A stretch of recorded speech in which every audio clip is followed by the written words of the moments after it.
Online school में आप सभी का स्वागत है। आज का हमारा विषय है निजवाचक सर्वनाम। हम पहले ही सर्वनाम पढ़ चुके हैं। सर्वनाम का एक भेद हम पुरुषवाचक सर्वनाम भी पढ़ चुके हैं। आज हम निजवाचक सर्वनाम इस लेक्चर में पूरा कंप्लीट कर लेंगे, अच्छे से समझ लेंगे कि निजवाचक सर्वनाम आखिर होता क्या है। निजवाचक सर्वनाम से पहले हम परिभाषा देख लेते हैं। तो परिभाषा समझते हैं अब हम निजवाचक सर्वनाम की। तो क्या होती है? वह सर्वनाम शब्द जो वाक्य में कर्ता के स्थान पर किए गए कार्य को प्रकट करते हैं उसे निजवाचक सर्वनाम कहते हैं। इसमें ये परिभाषा हमसे ये कहना चाह रही है, जो हमारी परिभाषा है, जो निजवाचक सर्वनाम की परिभाषा है, वो हमसे यहाँ पे ये कह रही है कि जो आपने कार्य किया, जैसे कि आप करता हैं, आपने कोई कार्य किया, आप उसको प्रकट करने के लिए मीन्स आपने वो काम कैसे किया या किसके लिए किया, कैसे किया, किसके लिए किया, इसलिए आप उस सर्वनाम शब्द को प्रयोग कर रहे हैं, उस सर्वनाम शब्द का प्रयोग कर रहे हैं। ऐसे सर्वनाम शब्दों को जिसका प्रयोग हम इस कारण करते हैं कि हम बता सकें कि हमने अपना कार्य कैसे किया या किसके लिए किया, उन सर्वनाम शब्दों को हम निजवाचक सर्वनाम कहते हैं। नेक्स्ट, हमारे जो मुख्य शब्द हैं हम उनकी तरफ एक बार ध्यान दे लेते हैं। तो ये स्वयं, हमें यहाँ पे 4 दे रखे हैं। स्वयं, अपना, अपने, अपनी, और भी बहुत सारे होते हैं, पर यहाँ पे हमें 4 ही दे रखे हैं। मेनली हमें यहाँ पे 4 ही दे रखे हैं, जो कि हैं स्वयं, अपना, अपने और अपनी। और भी होते हैं, इसलिए यहाँ पे आदि भी लगा रखा है, मतलब और भी और अधिक।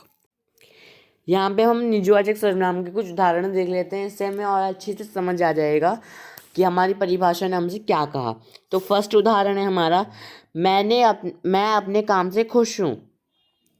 सेकंड उदाहरण है, बच्चे स्वयं अपना होमवर्क कर रहे हैं।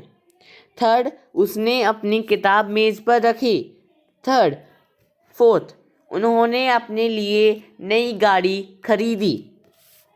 अब मैंने आपको परिभाषा में ही बताया था कि निजवाचक सर्वनाम शब्द क्यों यूज़ किए होते हैं। निजवाचक सर्वनाम शब्द इसलिए प्रयोग किए जाते हैं कि हम अपना जो हमने कार्य किया है, जो कर्ता ने कार्य किया है, वो किसके लिए किया है, अपने लिए किया है या किसी और के लिए किया है, कैसे किया है, उस चीज़ को प्रकट करने के लिए जो सर्वनाम शब्द प्रयोग किए जाते हैं वो सर्वनाम शब्द निजवाचक सर्वनाम शब्द कहलाते हैं। अब जैसे यहाँ पे कह रहा है मैं अपने काम से खुश हूँ, तो मैं वो बता रहा है कि जो करता है वो मैं हूँ और जो मेरा कार्य है मैं उससे खुश हूँ। मैं अपने कार्य से खुश हूँ। किससे खुश हूँ? अपने कार्य से खुश हूँ ना, मैं किसी और के कार्य से तो नहीं खुश हूँ। मैं अपने कार्य से खुश हूँ, मैं अपना कार्य अच्छे से कर सकता हूँ। तो जो हमने काम किया, हम काम कर ही रहे हैं और हमने बताया कि हम अपने काम से खुश हैं। हम कैसे हैं? हम खुश हैं अपने कार्य से। सेकंड है, बच्चा स्वयं अपना होमवर्क कर रहा है। तो हमने इसमें बताया कि बच्चा अपना होमवर्क कैसे कर रहा है। होमवर्क तो कर रहा है, उसने कार्य तो कर दिया, अब वो कैसे कर रहा है हम उसको प्रकट करने के लिए, उस चीज़ को प्रकट करने के लिए कि हम उसको कैसे बताएं कि वो क्या, मतलब उसके कार्य को उस बच्चे ने अपना कार्य कैसे किया, उसको हम प्रकट करने के लिए स्वयं शब्द का यहाँ पे प्रयोग कर रहे हैं। तो ये निजवाचक सर्वनाम शब्द हुआ। उसने अपनी किताब मेज पर रखी। उसने किताब मेज पर रखी, मतलब उसने कार्य तो कर लिया, अब कैसे कार्य किया, उसने किसके लिए कार्य किया। यहाँ पे ये हो सकता है कि किसके लिए कार्य किया या फिर किसका कार्य किया। तो उसने अपनी किताब मेज पर रखी, मतलब उसने अपना कार्य करा, कि क्योंकि फिर भी उसको ही अपनी किताब मेज पर फिर भी उसको ही रखनी थी अपनी किताब, कोई और रखता नहीं उसकी किताब। उन्होंने अपने लिए गाड़ी खरीदी। उन्होंने नई गाड़ी खरीदी। अब यहाँ पे